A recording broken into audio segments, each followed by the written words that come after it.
A paz, bom dia pessoal. Deus abençoe a todos aí que estão me acompanhando aí pelo YouTube, pelo Facebook, independente aí da rede social que você está nos acompanhando. Hoje estamos aqui no domingo, né, pela manhã, louvando, adorando a Deus e mais uma vez trazendo aí um ensinamento da palavra de Deus para todos que estão aqui e também para você que está me acompanhando aí do outro lado aí, tá bom? Então, vamos começar, pessoal? Lucas, capítulo de número 6, né? Evangelho de Lucas, capítulo de número 6. Só que a gente vai começar num versículo à parte, tá? Deixa eu primeiro me localizar aqui, ó. Isso, o Evangelho de Lucas, capítulo de número 6. E a gente vai dar uma olhadinha a partir do versículo também de número 6, pessoal. Lucas, capítulo de número 6, também o versículo de número 6. Tá certo? Amém. Vamos lá? Todo mundo encontrou? Todo mundo na mão? Vamos lá. Diz assim, ó. E aconteceu também, em outro sábado, que entrou na sinagoga e que estava ensinando, e que ali havia um homem com a mão direita mirrada. Os escribas e os fariseus atentavam nele, se o curaria no sábado, mas para acharem o que acusar. Mas ele, conhecendo bem os seus pensamentos, disse ao homem que tinha a mão mirrada: levanta-te e fique em pé no meio. Levantando-se ele, ficou em pé. E então Jesus lhes disse: uma coisa vos hei de perguntar. É lícito no sábado fazer o bem ou fazer o mal? Salvar a vida ou matar? Olhando para todos ao redor, disse ao homem: estende a mão. E ele estendeu, sim, e assim o fez. E a mão lhe foi restituída sã como outra hora. E ficaram cheios de furor, uns com os outros, e conferenciavam sobre o que faria a Jesus. Amém, pessoal? Vamos dar uma pequena pausa aqui. Aqui tem três pontos que eu quero que vocês guardem nos seus corações. Primeira coisa está aqui, ó. Isso é fantástico. Versículo 8. Mas ele, conhecendo bem os seus pensamentos, ou dependendo da sua Bíblia, a intenção dos seus corações. Irmãos, a pessoa pode ser evangélico, cristão, a pessoa pode ser católico, espírita, budista, muçulmano. A pessoa pode ter a religião que for, mas nunca se esqueça de uma coisa: Deus conhece a intenção dos seus corações. Não importa. A pessoa pode até enganar você, enganar os homens, e pode ser uma pessoa articulosa, pode ser uma pessoa incrível. Eu mesmo conheci pessoas que é incrível, pessoas que até me abraçavam, choraram junto comigo. Bispo, eu te amo, o que puder fazer para te ajudar. E eu tenho certeza que vocês também conheceram pessoas assim. Só que por trás, meu Pai do céu, você ficava sabendo cada história, que a mesma pessoa que te abraçava dizer que te ama, falava mal de você, te criticava, puxando o seu tapete. Então isso acontece. Existe pessoas que vão nos enganar? Sim. Não é a primeira e nem vai ser a última. Só que tem um porém. A pessoa pode enganar os homens, mas ela não engana a Deus. Não engana a Deus. Aí você começa a entender por que a gente começa a ver tantas pessoas que se dizem cristãos, mas estão com as vidas amarradas. As vidas não andam. A pessoa está com problema de saúde, a pessoa está passando por dificuldade financeira, a pessoa está com problema na família. Mas por quê? Tudo tem um porquê. Deus conhece os seus corações. Tudo existe um porquê. O segundo ponto que eu quero que vocês guardem isso aqui. Aquele homem da mão ressequida chegou até Jesus. Ele não pediu nada para Jesus. Vocês leram o texto todo junto comigo? Em nenhum momento você vê, ao menos a Bíblia recitar, que o homem com a mão ressequida se aproximou de Jesus. Não, ele foi no templo, ele foi ouvir a palavra, como todo judeu naquele tempo, que era num sábado, era costume, quer dizer, era não, ainda é um costume até hoje do povo judeu, de separar o sábado só para buscar Deus, para estudar a palavra. E ele, como todo judeu, foi o que ele fez. Dia de sábado, foi até o templo para ouvir a palavra. Independente se ele tinha a mão ressequida ou não, ele era judeu e acreditava no Deus que os judeus pregavam naquele tempo. Então ele falou, vou no templo. Ele não pediu para Jesus. Ele não procurou Jesus. Jesus, ele, sabendo da intenção do coração dos fariseus, ele olhou e perguntou para eles, vem cá, é lícito fazer o bem ou fazer o mal? O que a gente tem que fazer no sábado? É lógico que todo mundo parou e falou, sempre temos que fazer o bem. Foi quando Jesus chamou o homem e determinou a cura, e ele ficou curado da mão ressequida. O que eu quero que vocês aprendam e guardem nos seus corações é, Deus, Jesus, sempre vai querer o nosso bem, independente de época e independente do problema. Deus sempre vai querer nos ver bem. Não sei se vocês lembram da passagem do homem leproso que chegou até Cristo gritando, filho de Davi, tem compaixão de mim, ó filho de Davi, tem compaixão de mim. Jesus pegou e falou, chame ele. Chamou. Jesus olhou para aquele homem leproso, o que tu queres? Ah, Senhor, eu quero, se o Senhor quiser, eu quero ser limpo. Jesus nem tocou nele. A Bíblia fala que Jesus só olhou para ele e falou, eu quero. Naquele mesmo instante o homem ficou curado. Então é ali que a gente começa a entender que sempre a vontade de Jesus é o quê? Que nós estejamos bem. O homem da mão mirrada, ele nem pediu. Jesus foi lá, chamou ele, falou, olha, estende a mão. Estendeu. Agora fica curado. E ficou. Jesus sempre vai querer o nosso bem. Diga glória a Deus. Glória a Deus. Repete então comigo. Jesus sempre vai querer, querer o meu bem. o meu bem. Agora vem aquela outra questão. Jesus sempre vai querer o meu bem. Então por que às vezes eu não consigo? Por que às vezes eu não consigo uma cura, não consigo uma porta aberta? Os nossos erros. O salário do pecado é a morte. É a única coisa que nos afasta de Cristo. É os nossos erros. Os nossos pecados. Se eu estou firmado em Cristo, eu estou alicerçado em Cristo, eu estou fazendo a vontade de Cristo, é automático. Lembra que eu falei do homem da mão ressequida? Ele, como todo bom judeu, no dia de sábado, ele estava onde? No templo. No templo. Ele estava fazendo a vontade de Deus, buscando a Deus, querendo a comunhão com Deus. Foi quando Jesus olhou para ele e falou, vem cá, vou te curar.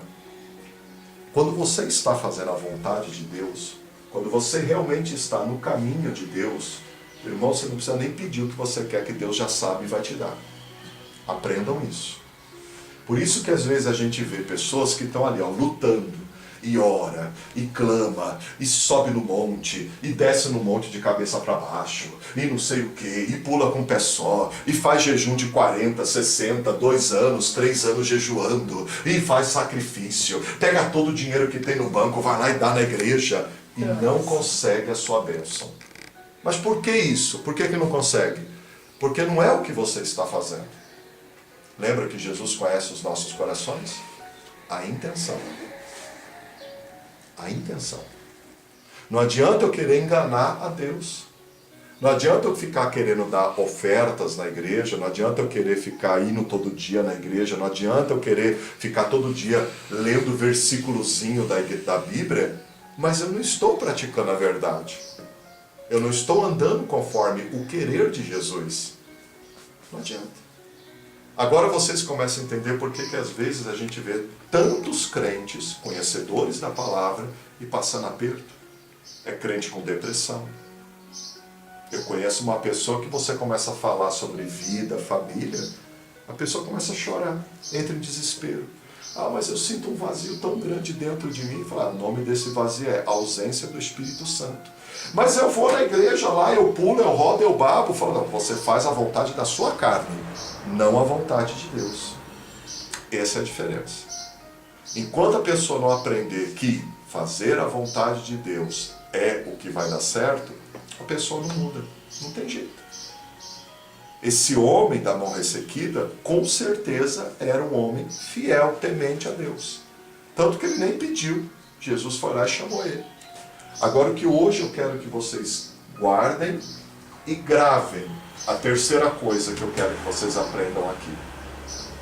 Jesus, ele fez uma pergunta para os fariseus. É lícito fazer o bem ou fazer o mal no sábado? É lícito matar ou dar vida? O que a gente tem que fazer? Fazer o bem. Jesus foi lá, chamou aquele homem e curou aquele homem da mão ressequida. E todos ali no templo viram. Correto? Agora eu vou te fazer uma pergunta. Curar é uma coisa boa? Abençoar as pessoas é uma coisa boa. Mas aqueles fariseus, qual foi o sentimento deles? Vamos lá no último versículo que a gente leu, versículo de número 11, olha só. E ficaram cheios de furor, uns com os outros, conferenciavam sobre o que fariam a Jesus. Dependendo da versão da sua Bíblia, tramavam contra Jesus. Arquitetavam planos malignos contra Jesus. Mas vem cá, o que foi que Jesus fez de errado? Qual o mal que Jesus fez para aquele homem da mão ressequida? E aí então vem a pergunta. Então, se aqueles homens fariseus, vendo Jesus curando, abençoando, mas por que eles tramavam contra Jesus? Porque ele não fez uma coisa boa? Não estava curando o enfermo? Não estava fazendo uma coisa lícita? Por que acontece isso? Por que muitas vezes você no seu trabalho, você está fazendo um bom trabalho, está até se destacando para a gerência? Isso serve para todos nós que estamos aqui e para você que está nos acompanhando na internet aí. Por que muitas vezes você fazendo uma coisa boa, as pessoas te olham torto, as pessoas falam mal de você, as pessoas até tramam contra você? Tentam te prejudicar. Mas por que isso acontece? E o engraçado é que a Bíblia nos ensina que quem ficou contra Jesus eram os fariseus. Aqueles que tinham o domínio do conhecimento das Sagradas Escrituras. Eram os fariseus. Homens que estudavam a palavra, que comandavam o sinédrio. O sinédrio, para quem não sabe, era a cúpula do templo de Jerusalém. Deus deu a ordem para Salomão para construir o templo. E ele separou um povo, que era o povo de Benjamim, que era a herança de Isaac, dos filhos de Isaac. Separou uma tribo de Benjamim para cuidar do templo. Essa tribo de Benjamim era dividida em 3 grupos. O primeiro grupo, os fariseus, que eram pessoas que acreditavam na reencarnação. Eles acreditavam em anjos.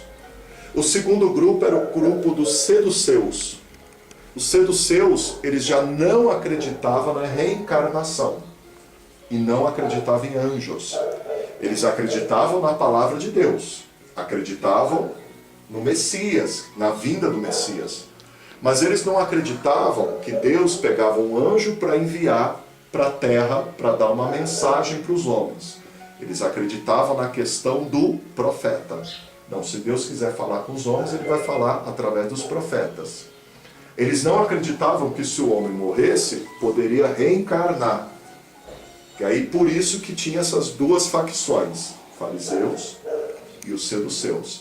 A terceira facção, o terceiro grupo, era os guardas do palácio, que já não eram aqueles que conduziam as reuniões, mas eles tinham a obrigação de proteger e guardar o templo, que eram os guardas do templo. Até falei errado, do palácio. Era guardas do templo, que era também um grupo que veio também da tribo de Benjamim. Então todos esses, fariseus, seduceus e até a guarda do templo, vieram da tribo de Benjamim. Vieram da tribo de Benjamim. E como eles eram responsáveis para cuidar do templo, então eles tinham conhecimento da palavra. Melhor do que qualquer outro hebreu. Melhor do que qualquer outro judeu mesmo. Tá? Aí vem a pergunta, mas espera aí, esses homens não tinham conhecimento da palavra? Esses homens também não eram tementes a Deus, não trabalhavam no templo? Por que esses homens ficaram contra Cristo? Eu vou te falar por quê. Vocês vão entender o porquê.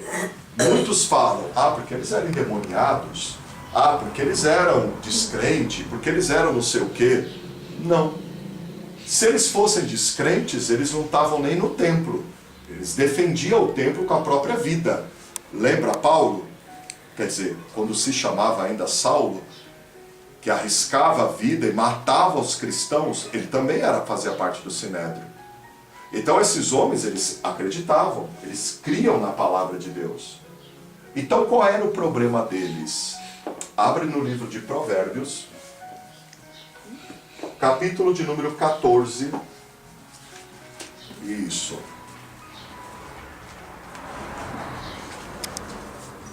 Provérbios, capítulo 14.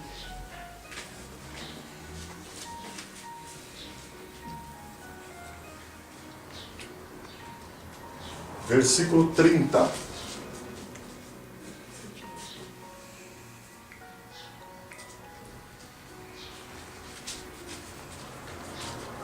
Isso. Provérbios, capítulo de número 14, versículo de número 30. Todo mundo encontrou, pessoal? Vamos lá?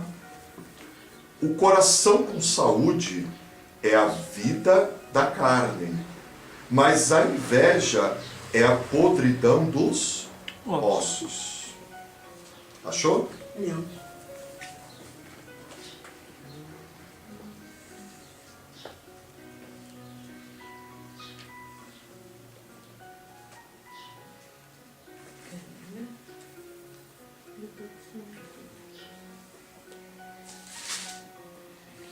Achou? 14, 30.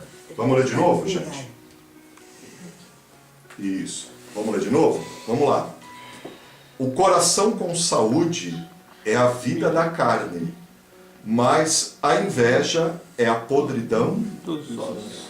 A primeira parte do versículo, isso eu já pesquisei. Dependendo da Bíblia, ela até altera um pouco.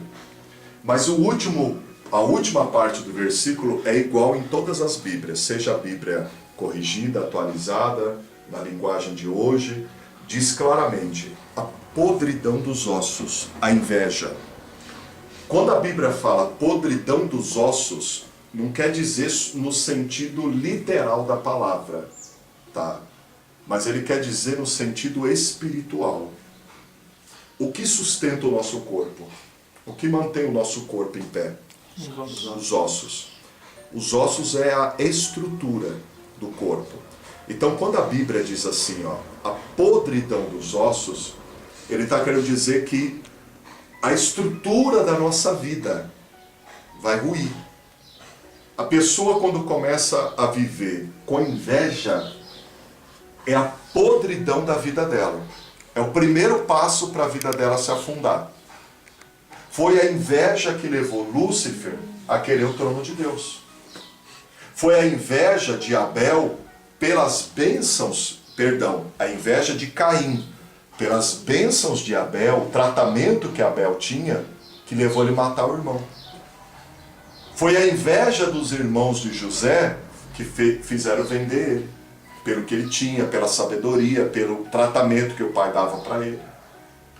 Foi a inveja de Saul, que o povo tinha um carinho por Davi, que levou ele a tentar matar Davi. Então, se você for começar a observar, a origem de todo o mal vem através do quê? A inveja. A inveja é a podridão dos ossos. Por que aquele povo fariseu, conhecedor da palavra, começou a tramar contra Jesus? Porque tinha inveja do que ele fazia. Porque o povo respeitava e admirava Jesus. Então foi quando eles começaram, vamos tramar contra esse camarada aí. Inveja.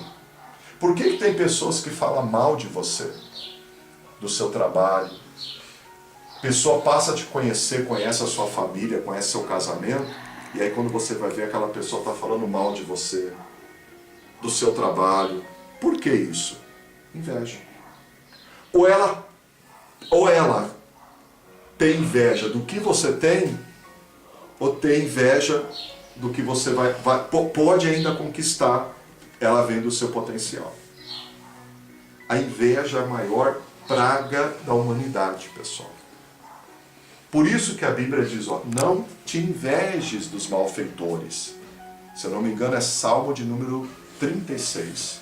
Já começa assim, não tenha inveja dos ímpios, dos malfeitores. Por quê? Porque eles podem até conquistar alguma coisa. Não vamos dizer que não. Quantos homens que não são de Deus, que não têm temor a Deus, e que conquistam, que até andam. Só que tem um porém, a Bíblia diz assim, ó, murcham que nem a erva no campo. Ou seja, é igual você pegar um pé de alface. Você olha lá na terra, bonito, bacana, legal, colheu agora de manhã fresquinho. Quando chegar de tarde, como é que está esse negócio? Murcho. Assim é a vida do ímpio, da vida daquele que tem inveja no coração. Ele pode até te atrapalhar, não vou dizer que não. Pode, claro que pode. Mas ele não pode impedir o plano que Deus tem para você. O que mais amarra a nossa vida, o que mais impede a nossa vida de progredir, é quando nós também começamos a dar ouvidos ao que os outros falam. Quando a gente começa a dar um crédito pela língua dos outros. E é aí que nós temos que vigiar. Porque o maior errado não é a pessoa que fala de você. Porque sempre vai ter, pessoal. Quando você estiver bem financeiramente, vamos dizer que você está roubando ou está fazendo alguma coisa de errado. Quando você estiver mal financeiramente, vão dizer que você está amaldiçoado. Por isso que você não está vivendo a bênção financeira. Quando você está com saúde, a pessoa fala assim, você vai ver o que Deus vai fazer com a vida dele daqui a pouco. E quando você está doente, eu não avisei que Deus ia fazer alguma coisa com ele. A pessoa invejosa, ela fala mal de você por qualquer motivo. Se você tem um carro zero, no mínimo comprou com engano, não deve nem estar pagando as prestações. E se você tem um carro velho, tá vendo aí, ó? Eu não falei que ele é maldito, olha o carro que ele tem. A pessoa que tem inveja, ela sempre vai falar mal de você. Se você tem um bom emprego, no mínimo conquistou com mentira, deve ter mentido até as tampas lá no currículo. Ou deve ser puxa-saco, por isso que está aí. E se você não tem um emprego bom, tá vendo? Isso é castigo de Deus. Mas é assim. A pessoa que tem inveja de você sempre vai falar mal de você. Sempre vai querer se colocar como seu juiz. Sempre vai querer. Agora, quando eu dou crédito, quando eu começo a ouvir, o mais errado não é ela que está falando mal de você. Até porque ela vai para o inferno, a pessoa não tem Deus, paciência, né? Fazer o quê? Quer continuar vivendo no erro? Agora, errado é quando nós que conhecemos a palavra, começamos a dar ouvido. Aí o negócio começa a ficar complicado. Aí as portas começam a se fechar. As coisas não vão andando. Aí vem aquela pergunta, mas por que, bispo? O problema não é pelo fato da pessoa estar falando mal de você, porque sempre vai ter. Gente invejosa existe desde a formação da terra. Quer dizer, na verdade, desde a criação do céu, Lúcifer estava lá. Gente invejosa sempre vai ter. O problema é eu não dar crédito para eles. Não dá valor a eles, não dá ouvido. Porque se eu tenho Deus, eu tenho o Senhor na minha vida, Ele vai me proteger, Ele vai me guardar. Deixe os invejosos e fofoqueiros falar de você, fazer o quê? Paciência. Errado é se você dá ouvido, ou se você começa a praticar também esse erro. Eu quero finalizar com outro provérbio muito bom. Capítulo 2, volta um pouquinho. Isso, volta só um pouquinho. Capítulo 2. Só que a gente vai começar no versículo 6 agora. Capítulo 2, versículo de número 6. Tá certinho? Esse vocês vão gostar. Capítulo 2, versículo 6. Todo mundo achou? Quem achou, diga amém. Amém. Beleza, ó, que coisa linda. Vamos lá, pessoal. Escuta isso aqui, ó. Porque o Senhor dá. Ele dá o que, gente? A sabedoria. Dá sabedoria. E da sua boca vem o conhecimento e o entendimento. Ele reserva a verdadeira sabedoria para os retos. Escudo é para os que caminham, e caminham aonde, gente? Na sinceridade ou integridade. Para que guarde as veredas do juízo e conserve o caminho dos seus santos. Vamos dar uma paradinha aqui. Escuta isso daqui. Deus, ele nos dá a sabedoria. Nos dá o entendimento, o discernimento, para conservar os nossos caminhos. Preste atenção no que a Bíblia está ensinando, no que a palavra de Deus está orientando.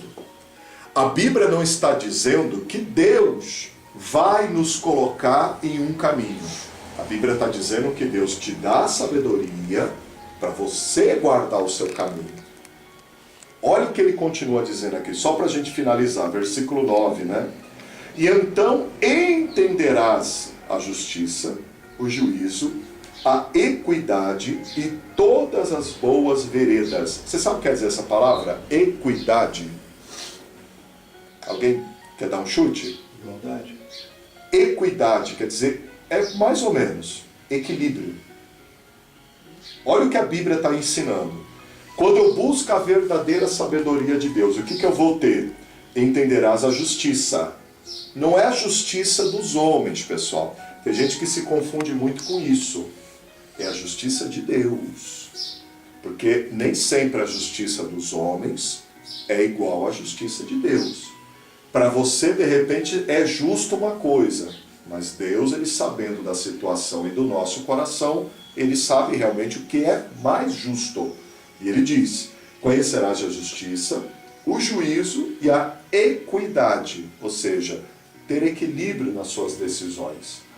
Agora essa coisa que é gostosa, ó, só para terminar, versículo 10 e 11. Porquanto a sabedoria entrará no coração, o conhecimento será suave a tua alma. Agora olha só isso aqui, ó. O bom o quê? Siso te guardará, e a inteligência te conservará. O que quer dizer isso? Siso, o bom siso. Juízo. O bom juízo. O bom siso. As boas decisões, as melhores escolhas. O que a maioria dos crentes estão equivocados, essa vocês vão gostar. E quem está me acompanhando na internet também vai adorar isso aqui, ó. Muitas vezes nós pedimos para Deus uma direção na nossa vida, para tomar uma decisão, ou no trabalho, casamento, família, para tomar decisões. Deus, ele fala conosco, nos ensina. Por isso que ele fala, e eis que vos dou sabedoria, e eis que vos dou o bom conhecimento, conhecerás a justiça, conhecerás o juízo, a equidade. Então, quando você começa a estudar a Bíblia, começa a aprender a palavra de Deus, começa a aprender o seu ensinamento, você está aprendendo a sabedoria de Deus, conhecimento de Deus, discernimento de Deus. E aí, mesmo eu tendo esse conhecimento, mesmo eu adquirindo essa sabedoria, mas eu não tomo uma boa decisão, eu não tomo, ou como diz o último versículo, eu não uso o bom siso, o bom juízo. E eu tomo uma decisão que eu acho que está certa, mas não está de acordo com a palavra de Deus. Quando eu não tomo essa decisão, como eu não tomo uma atitude dessa maneira, como que Deus pode proteger o meu caminho se o erro foi meu? Porque Ele já me deu a sabedoria. Ele já falou comigo através da palavra. Então o problema não é se você trabalha num lugar que tem um monte de gente fofoqueira, que tem um monte de gente invejosa. De vez em quando eu recebo no WhatsApp um monte de gente ligando para: bispo, ora por mim, porque no meu trabalho tem muita inveja, é muita gente não sei o quê, muita gente... Mas esse não é o problema. O problema é quando você dá crédito, quando você acredita. O problema é quando você está no lugar e você não age de bom siso, com bom juízo. Esse é o problema. Aí que está o X da questão. As pessoas ficam esperando uma solução mágica. Não, Deus vai jogar o pó de piripim, vai mudar minha vida, que não sei o quê, vou ver uma estrela, vou ver a poeirinha, vou ver não sei o quê, o fogo lá no gravetinho. Não, irmão, é agir de bom siso. É agir de bom juízo. É agir com sabedoria. O que adianta você fazer tudo isso que o pessoal fala, mas não age de bom siso? Não age com sabedoria. Não adianta nada. Ah, eu sei que o fulano tem inveja de mim, fala mal de mim, mas também você dá motivo. E aí?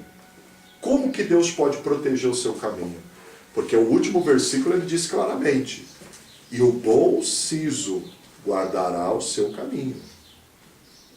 Então eu também sou responsável de 90% das minhas bênçãos. É isso que as pessoas ainda não entenderam. Deus é poderoso? É. Deus vai abrir portas que você precisa e necessita? Sim. Só que tem um porém. Mais da metade dessa bênção, a responsabilidade é mais minha do que de Deus. Porque Deus sempre vai querer me ver bem. Lembra que a gente começou a pregar? Jesus sempre vai querer o quê? Te ver curado, te ver abençoado. Ele sempre vai querer isso. Mas não tem como Deus agir na vida da pessoa se a pessoa também não está agindo de bom siso. Se a pessoa também não está tomando boas decisões. Vou dar um exemplo. A pessoa reclama porque o encarregado pega no pé. Porque na família, o pai e a mãe, isso serve para um monte de filho que está aí, ó. Porque meu pai e minha mãe é chato, meu pai e minha mãe pegam no meu pé, porque lá no meu serviço, meu encarregado. Só que o que a Bíblia fala sobre essa questão de autoridade? Livro de Romanos, capítulo de número 13, o que diz? Sejai-vos submisso a toda e qualquer... Completa aí, pessoal, quem sabe? Sejai-vos submisso a toda e qualquer autoridade. Independente, a Bíblia está dizendo, já deixa claro, a toda e qualquer.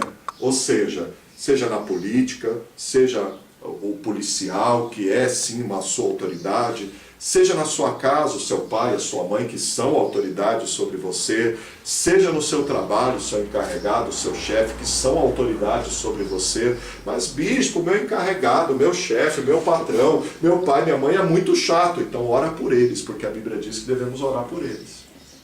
Mas é o que a maioria prefere? Bater boca, retrucar, fechar a cara. E aí, Deus não está me vendo, Deus não está me abençoando. Não, Deus ele está. É que Deus não pode ir contra a própria palavra. É você que não está agindo de bom senso. É você que não está agindo de sabedoria.